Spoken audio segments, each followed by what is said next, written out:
काटेगा और वो अपने आगोश में लेकर तुझे यहाँ से रफू चक्कर होगा। रावण, तुम बड़े बोल बोलते हो, परंतु तुम ये नहीं जानते, लेकिन मैं जानता हूँ।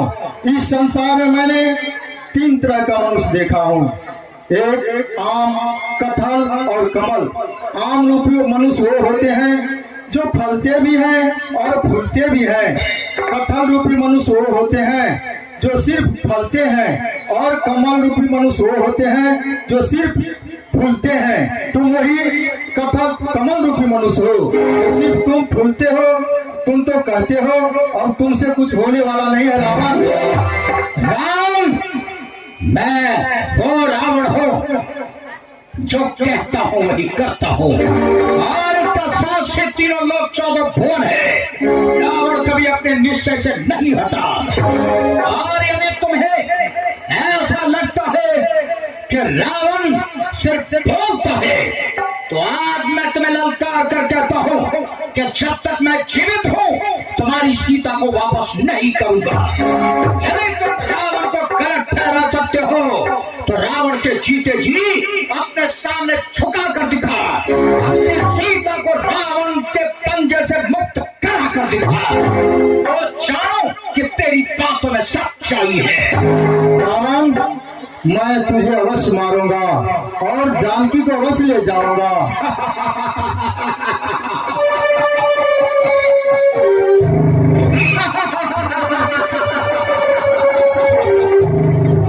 रावण को मारना इतना आसान नहीं है राम। रावण को मार के घाट उतारना काल के लिए भी संभव न हुआ। तू कौन है, और यदि तुझे अपनी शक्ति पर इतना अभिमान है तो चला पान, मैं भी देखो कि तो रावण के शीश का अंत कैसे कर पाता है। तो तैयार हो जाओ रावण, मरने के लिए तैयार हो जाओ। देखो तुम मेरा अंत कैसे कर पाता है।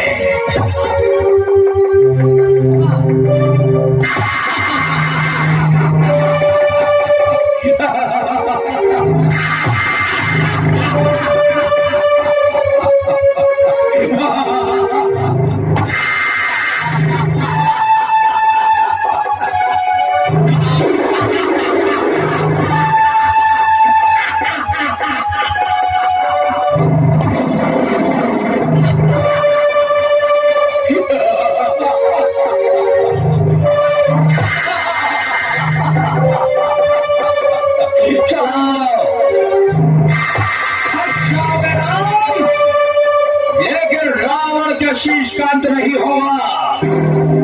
काटते काटते शीश मेरा पान तेरे समाप्त हो जाएंगे, लेकिन मेरा अंत नहीं होगा।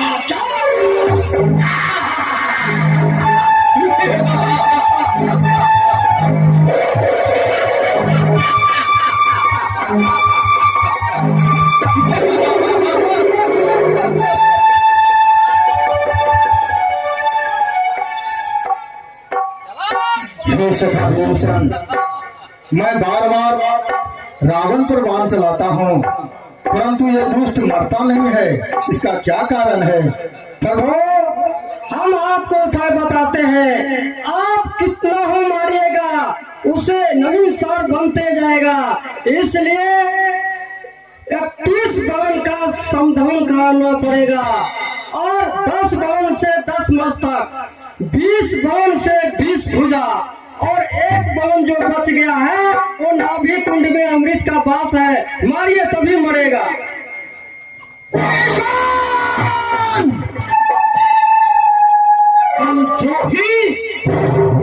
तेरे ही कारण मेरे कुल का सर्वनाश हुआ है। यदि मैंने उस दिन तुझे देश निकाला देने के बजाय मृत्यु दंड दे दिया होता तो आज लंका का इतिहास कुछ और होता। शत्रु से मिलकर तुमने मेरे सारे कुल का सर्वनाश कराया है। आज मेरे मृत्यु का विधान भी शत्रु को बता दिया, भेदिया। उस दिन मैं तुम्हें मार न पाया, लेकिन आज सबसे पहले तेरा मेरे हाथों अंत होगा। देखता हूं जिस राम की आड़ में तू छिपा बैठा है, वो राम तुझे कैसे बचाता है। ये मेरा तामस अस्त्र तेरा अंत करेगा विभीषण, तेरा।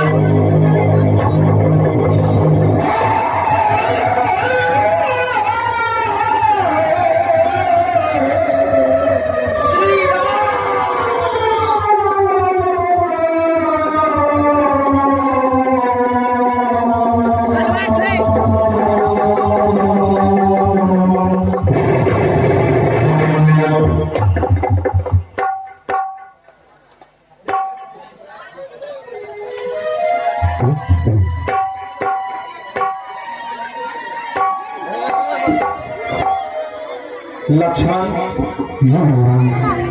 ये दशकंधर रावण बहुत बड़ा पंडित है, ज्ञानी है और राजनीतिक विद्या में निपुण है। तुम जाकर राजनीतिक विद्या ग्रहण करो लक्ष्मण। जो आज्ञा भैया।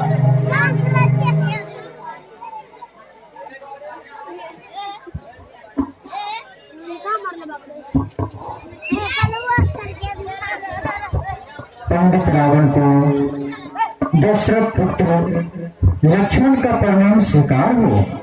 पंडित रावण को लक्ष्मण का परिणाम स्वीकार हो।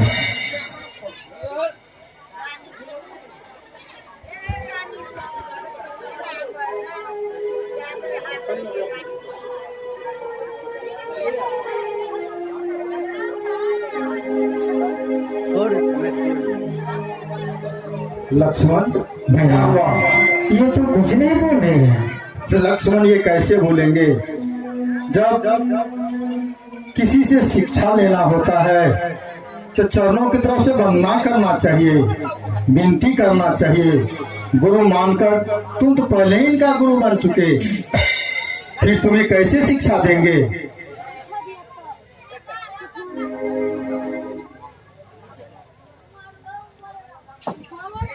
पंडित रावण के सिर चरणों में लक्ष्मण का परिणाम स्वीकार हो। पंडित रावण के सिर चरणों में लक्ष्मण का परिणाम स्वीकार हो। कौन जो मुझे स्वर्ग से खींच रहा है? मैं लक्ष्मण। लक्ष्मण? हाँ। कहाँ आए हो लक्ष्मण? राजनीतिक शिक्षा ग्रहण करने। पहले बाण मारते हो और फिर राजनीति की शिक्षा लेने आए हो। मारी मारी बानंते पूछत हो राजनीति। अरे ऐसे अनीति पर कैसे नीति बताऊं मैं? मारे हैं राम बाण, जाती है मेरी जान, जलती है छाती, दुख कैसे बितराऊं मैं? जय कहो राम से आवे निशंक होए, कैसे निज बाण तो चैन का छुपाऊं मैं। सेवा विराम श्री राम से बोलो कि पहले देवे दर्शन तब नीति सिखाओ मैं। लक्ष्मण, राम को बुलाओ। भैया वो आपको याद कर रहे हैं। क्या वो मुझे याद कर रहे हैं? हाँ। चलो हम चलते।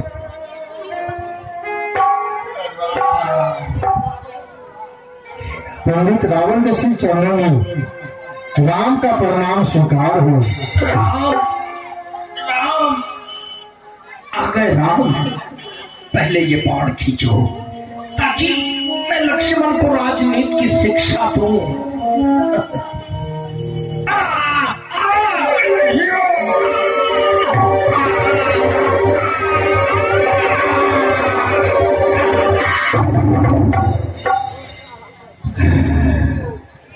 कोई मुझे सहारा दो। उन्हें सहारा दीजिए।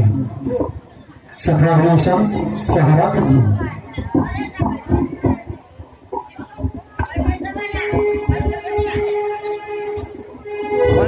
पागल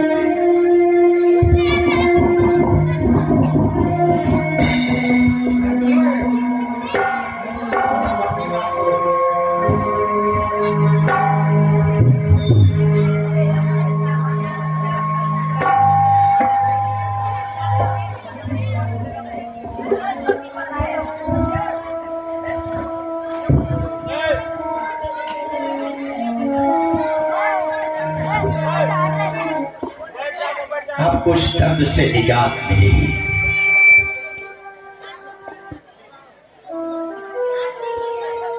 राम लक्ष्मण मुझसे अंतिम क्षण में राजनीति की शिक्षा देने को कह रहा है। मैं इन्हें राजनीति की शिक्षा अवश्य दूंगा, लेकिन उससे पहले तुम मेरे कुछ प्रश्नों का उत्तर दो। बताओ कि इस लड़ाई में किसकी जीत और किसकी हार हुई है? इस लड़ाई में मेरी जीत और आपकी हार हुई है। नहीं, मेरी जीत और तुम्हारी हार हुई है। आपकी जीत और मेरी हार? हाँ राम, तुम्हारी हार और मेरी जीत। किस प्रकार से आपकी जीत हुई है और तुम्हारी जीत कैसे हुई है, ये साबित कर सकते हो? अवश्य साबित कर सकता हूँ। तो प्रमाण दो कि जीत तुम्हारी कैसे है। जीत मेरी इसलिए हुई है कि हमारे हाथों से आपके लंका के जितने भी निश्चर थे, आपका भाई पुत्र सब के सब मारे गए। इतना ही नहीं, आज कोई आपको मुख अग्निदान देने वाला भी नहीं है। इसलिए मेरी जीत हुई है और आपकी हार हुई है। राम, शत्रु को मार दिया तो तुम्हारी जीत हो गई। किसी को जान से मार देना बड़ा सरल काम है। जीते जी अपने सामने शत्रु को झुका लेना ये बड़ी बात है। सच्ची विजय तो तब होती है जब शत्रु को जीते जी अपने सामने झुका लो, वही सच्ची जीत होती है। क्योंकि बड़ाई बदला लेने में नहीं, बदल देने में होती है। राम, अब मेरे कुछ प्रश्नों का उत्तर दो। ये साबित हो जाएगा कि जीत रावण की है, राम की नहीं। राम, ये बताओ, मैं तुम्हारी सीता का हरण किया, तुम जानते थे कि मैं सीता हरण करने वाला हूं, फिर भी तुम सीता हरण करने से मुझे रोक पाए? नहीं रोक पाया। तुम बार बार सीता को वापस करने की बात करते रहे, क्या मुझसे अपनी सीता वापस ले पाए? नहीं ले पाया। वनवास तुम्हें हुआ था, लक्ष्मण को नहीं। लक्ष्मण यदि चाहता तो लंका में जाकर सीता को मुक्त करा सकता था, परंतु मैं अपने जीते जी लक्ष्मण को लंका के राजहाते में भी पांव धरने दिया? नहीं धरने दिए। तुम युद्ध टालना चाहते थे और मैं युद्ध चाहता था। क्या तुम चाह कर भी युद्ध टाल पाए? नहीं टाल पाए। तुमसे युद्ध हुआ, लंका के सारे निशाचर तुम्हारे हाथों से मारे गए और स्वर्ग चला गया। जीवन भर जिन्होंने पाप का काम किया, वो भी तुम्हारे हाथों मरकर स्वर्ग चला गया है। क्या उन निशाचरों को तुम स्वर्ग जाने से रोक सकते हो? नहीं रोक सकता हूँ। मैं सबसे पीछे अपना भीषण भुजा पसारे तुम्हारे परम धाम को जा रहा हूँ। क्या तुम मुझे बैकुंठ जाने से रोक सकते हो? नहीं रोक सकता हूँ। राम, सीता जी के चरणों से मैंने प्रेम किया था, उनके चरणों से नेह लगाया था, परंतु तुम दोनों भाइयों ने धनुष के जोड़ पर सीता जी के चरणों से मेरा नेह छुड़ा दिया। तो आज बैकुंठ जाकर माता लक्ष्मी का चरण अपना लूंगा। क्या माता लक्ष्मी का चरण अपनाने से तुम मुझे रोक सकते हो? नहीं रोक सकता हूँ। तो फिर बताओ राम, जीत तुम्हारी हुई है या रावण के निश्चय की? इस प्रकार से आपकी जीत हुई है और मेरी हार हुई है। नहीं राम, मेरी तो सब प्रकार से हार है। ये तो मेरा अहंकार था जिसके कारण मैं ऐसा खराब कर रहा था। आपकी महिमा का पार कोई नहीं पा सकता। सहस्त्रों शेष और सहस्त्रों शारदा मिलकर भी आपकी महिमा का लेख नहीं लिख सकते। हे राम, आज ये बढ़ता रावण आपके चरणों में एक निवेदन करता है। मेरे मन की बात जो मेरे जीवा से निकलना चाहती है, उसे सुनकर आप निर्णय करें कि क्या ये रावण पापी है? ये संसार रावण को पापी कहता है, क्या मैं पापी हूँ? अरे मुनि महात्मा जन्म जन्म तपस्या करके भी आपका दर्शन प्राप्त नहीं कर पाता, और आज मैं मर रहा हूँ और आप मेरे सामने खड़े हैं, तो ये रावण पापी हो गया। और ये सब दोष सीता हरण करने के पश्चात ही मुझे लगा है। सीता का हरण किया, इसी कारण ये दोष मुझे लगा है। परंतु सीता हरण करने के पीछे मेरा 3 उद्देश्य था। पहला प्रतिज्ञा पालन, दूसरा पुत्री प्रेम और तीसरा मातृ स्नेह। मैं जनकपुर धनुष यज्ञ में सम्मिलित होने गया था, परंतु किसी कारणवश धनुष नहीं तोड़ पाया। तो उस समय मैंने प्रण किया था कि एक न एक दिन सीता को लंका अवश्य ले जाऊंगा। क्या अपनी प्रतिज्ञा पालन करना पाप कर्म है? नहीं, ये पाप नहीं है।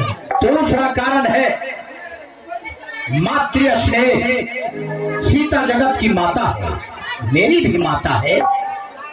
हर संसार का पुत्र अपने माता पिता को अपने वैभव का सुख देना चाहता है, और मैं सोने के लंका का स्वामी था और मेरी माता फूस की झोपड़ी में रह रही थी। क्या मेरी इच्छा नहीं थी कि मैं अपनी माता को अपने वैभव का सुख दूं? और इसी कारण मैं अपनी माता सीता को लंका अपने वैभव का सुख देने उठा कर ले आया। तो एक पुत्र यदि अपनी माता को अपने घर ले आता है तो ये पाप कर्म हो गया? नहीं, ये पाप नहीं हुआ। और तीसरा कारण है पुत्री स्नेह। एक प्रकार से मानो तो सीता मेरी पुत्री हो जाती है, क्योंकि जिस घड़ा से सीता उत्पन्न हुई वो घड़ा मेरा था, जिसमें मुनि महात्माओं का रक्त मैंने कर के रूप में जमा किया था, और अपने हाथों से जनक की राजधानी में जाकर उस रक्त कुंभ को गाड़ा था जिससे सीता उत्पन्न हुई। उस घड़ा का स्वामी मैं था। इस प्रकार से मानो तो सीता पर मेरा अधिकार हो जाता है, वो मेरी पुत्री समान हो जाती है। तो एक पिता यदि अपनी पुत्री को अपने घर ले आए तो ये पाप कर्म हो गया? नहीं, ये पाप नहीं हुआ। हे राम, आपकी नजरों में रावण पापी नहीं है, तो अब संसार के लोग मुझे पापी कहे, मुझे कोई अंतर नहीं पड़ता। लक्ष्मण, जीवन के अंतिम क्षण में आए हो। यदि पहले आते तो बहुत कुछ सिखाता, परंतु अब तो राजनीति का सार ही सिखा सकता हूं। सबसे पहले तुम दोनों भाई अपने कंधे से धनुष उतारो, धनुष पर बाण चढ़ाओ, प्रत्यंचा अपने कान तक खींचो और दोनों भाई मुझ पर निशाना साधो और 3 कदम पीछे हटो। ये पहली नीति है। शत्रु से कभी सटकर बातें नहीं करनी चाहिए। शत्रु के पास निहत्था असावधान होकर नहीं जाना चाहिए, क्योंकि शत्रु मर जाए उनके मन से बदले की भावना नहीं बैठती। मरता हुआ शत्रु भी बदला लेने की बात सोचता रहता है। इसलिए शत्रु के पास जब भी जाना सचेत और सावधान होकर जाना, शस्त्र लेकर जाना, ताकि आवश्यकता पड़ने पर तुम अपनी सुरक्षा के लिए उसका अंत भी कर सको। क्योंकि दुष्ट सज्जन हो मगर पहला असर जाता नहीं। अरे सर पर डसना छोड़ दे लेकिन जहर जाता नहीं। सांप भले ही डसना छोड़ दे लेकिन उसका जहर नहीं जाता, उनका विष समाप्त नहीं होता। वैसे ही शत्रु है, मर जाता है लेकिन बदले की भावना उसकी नहीं छूटती। लक्ष्मण, मैंने समस्त वेद शास्त्र और पुराणों का अध्ययन किया तो मुझे उसमें 2 ही बातें नजर आई, पाप और पुण्य, धर्म और अधर्म। यही 2 पक्ष है जिस पर ये सारा संसार चलता है। जिसने धर्म का मार्ग अपनाया उसकी विजय हुई तुम्हारी तरह, और जिसने अधर्म का रास्ता चुना उसकी पराजय हुई मेरी तरह, विनाश हुआ मेरी तरह। याद रहे, पुण्य का कार्य जितनी जल्दी हो कर लेना, पाप कर्म को जितना हो टालते जाना। हो सके तो पाप का कर्म कभी मत करना। सदा तुम्हारी जय होगी। यही सबसे बड़ी नीति है। पुण्य क्या है और पाप क्या है, इसकी सरल व्याख्या जान लो। अष्टादश पुराणे सुव्यासस्य वचनं द्वयम् परोपकाराय पुण्याय पापाय च परपीडनम।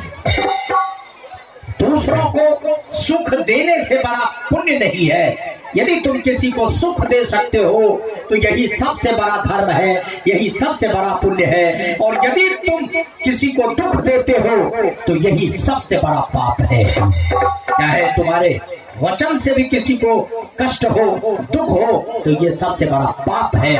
इसलिए याद रहे, पुण्य कार्य करना और पाप कर्म को कभी मत करना। संसार में मनुष्य का पतन कब आरंभ होता है? जब भाई और भाई में शत्रुता हो जाए। भाई भाई की शत्रुता मनुष्य के पतन का मूल कारण है। यदि तुम्हारा शत्रु तुमसे अधिक बलशाली है तो भी तुम उससे जीत सकते हो, परंतु निर्बल भाई को भी शत्रु बना लोगे तो तुम्हारा विनाश निश्चित है। यदि विश्वास नहीं तो प्रमाण देख लो। मैंने अपने भाई को ठोकर मारकर निकाल दिया, अपने भाई को अपना दुश्मन बना लिया, तो आज मेरी मृत्यु हो गई, जबकि मैं काल को भी बांध रखा था। और तुम दोनों भाई मेल मिलाप से रहे। तो अयोध्या से यहाँ लंका आकर बंदरों को अपना साथी बना लिया, अपने व्यवहार से, अपने आचार विचार से पशु को भी साथी बना लिया और दिग्विजयी रावण के ऊपर विजय प्राप्त किया। ये भाई भाई की लड़ाई थी।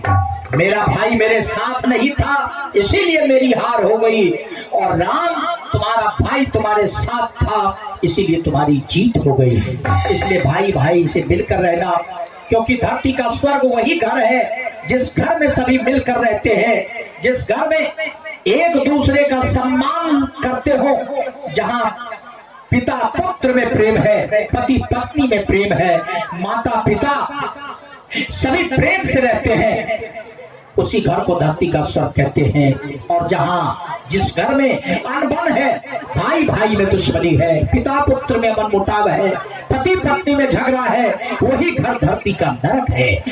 इसलिए भाई से मिलकर रहना, नारी की बात का सदा विचार करके चलना, क्योंकि नारी की बात यदि नहीं मानोगे तो भी विनाश है, और यदि नारी की जिद मान भी लोगे तो भी विनाश है। याद रखना, नारी की बात यदि न्यायोचित लगे, धर्मयुक्त लगे तो उसे मान लेना। नारी के कहने से, अपनी पत्नी की बात से यदि 10 का कल्याण होता हो तो उसकी बात जरूर मानना। और यदि ऐसा लगे कि उनका कहना दूसरों के लिए घातक है, दूसरों को कष्ट इससे हो सकता है, तो उसकी उस जिद को मत मानना। याद रहे, नारी से बड़ा मित्र पुरुष के लिए कोई नहीं होता, अपनी पत्नी से बड़ा मित्र मनुष्य के लिए कोई नहीं होता, क्योंकि दुनिया के लोग अपना मतलब निकालने के लिए मित्र मित्र कहते रहेंगे, लेकिन संकट का समय आएगा तो साथ छोड़कर चले जाएंगे। लेकिन पत्नी ऐसा मित्र होती है जो जीवन भर निस्वार्थ अपने पति का कल्याण चाहती है, सुख हो या दुख हो सदा उनका साथ देती है। इसलिए नारी की बात का सदा सम्मान करना, धर्म युक्त बात लगे, न्याय युक्त बात लगे तो मान लेना, जिद करे तो उसे मना लेना, उससे रार मत करना, क्योंकि रार भी करोगे तो भी तुम्हारा कल्याण नहीं। लक्ष्मण, अब मैं क्या कहूं, राजनीति का तो यही सार है, धर्म का कार्य शीघ्र करना, धर्म कार्य कभी मत करना। मैंने धर्म का कार्य विचारा था, कल की प्रतीक्षा करता रह गया और आज तक नहीं कर पाया। यदि धर्म कार्य करने का विचार मन में आए कि मैं कल करूंगा तो आज कर लेना, आज करने का विचार आए तो अभी कर लेना, अभी करने का विचार आए तो शुरू कर देना, विलंब मत करना, क्योंकि कल करे सो आज कर, आज करे सो अब। अरे पल में प्रलय होएगी, बहुड़ी करोगे कब। धर्म कार्य जल्दी कर लेना, अधर्म को टालते जाना। मैं विचारा था कि धरती से स्वर्ग तक सीढ़ी बना दूं, ताकि धरती के लोग जब चाहे स्वर्ग में जाकर आनंद उठाए, और जब स्वर्ग से जी भर जाए तो धरती पर आकर आनंद बनाए। ये धर्म का कार्य था, जनहित का काम था। सोचा कल करूंगा, कल करूंगा, और कल की प्रतीक्षा में आज मर रहा हूं, नहीं कर पाया। मैंने देखा कि संसार में बूढ़ा पिता जीवित रह जाता है और जवान पुत्र मर जाता है, इसलिए मैंने मृत्यु के विधान को ही बदल देना चाहा। मृत्यु को बांध कर ले आया, अपनी दासी बना लिया, काल को बंदी बना लिया। सोचा काल को ही मिटा दूंगा, न काल का चक्र घूमेगा, न किसी की मृत्यु होगी, न किसी का जन्म होगा। जितने लोग हैं बस आनंद करेंगे। जब मैं काल को मारने जाता था तो काल मेरे सामने गिड़गिड़ा कर हाथ जोड़कर कहता कि एक दिन जीवित रहने दो, और मैं उसे सोचता रह गया कि कल मारूंगा, ठीक है कल मारूंगा, और कल की प्रतीक्षा में काल मुझे मार डाला। काल को मैं नहीं मार पाया। मैंने वर्षा किसान के हाथों में सौंपना चाहा, क्योंकि जल के अभाव में किसान की खेती बर्बाद हो जाती है। कभी अधिक वृष्टि से फसल नष्ट हो जाता है, तो कभी वर्षा नहीं होने के कारण खेती उजाड़ हो जाती है। इसलिए वरुण देवता को, जो जल का देवता, उसे बांध कर ले आया। सोचा किसान को सौंप दूंगा, ये भी नहीं कर पाया। सोचा कल जल के देवता को किसान के हाथों में सौंपूंगा, और कल की प्रतीक्षा में आज मर रहा हूँ। समंदर के खारे पानी को मैं मीठा करना चाहता था, लेकिन वो भी कल की प्रतीक्षा में नहीं कर पाया। सोना में सुगंध डालना चाहता था, वो भी कल की प्रतीक्षा में रह गया और नहीं कर पाया। इसलिए राम लक्ष्मण, कल की प्रतीक्षा मत करना, शुभ कार्य जितनी जल्दी हो कर लेना, अशुभ को टालते जाना। बस यही से तुम्हारी जय होगी। अब हे राम, अब और नहीं, इस संसार बंधन से मुझे मुक्त करो राम, मुझे इस संसार बंधन से मुक्त करो।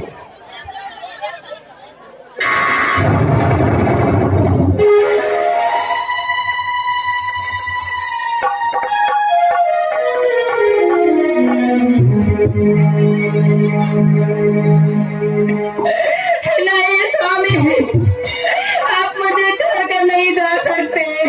मैं आपको बार बार समझा रही थी ना, श्री राम से बैर मत बोल लीजिए, लेकिन इसका परिणाम क्या हुआ? आप मुझे छोड़कर क्यों चले गए नाथ, क्यों चले गए? आज मेरी तीसरी शिक्षा पूरी कर दो कि अपने मंदोदरी को अपने साथ ले चलो। इन शत्रुओं के बीच में अकेला मुझे छोड़कर क्यों चले गए नाथ, क्यों चले गए?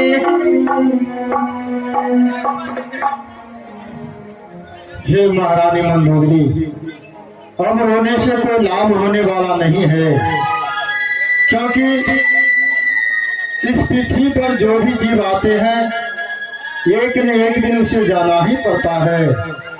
ये शरीर 5 तत्वों से निर्माण हुआ है।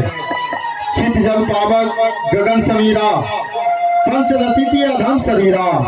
ये शरीर अधम है, और आत्मा तो कभी मरती नहीं है, वो सदैव अमर है।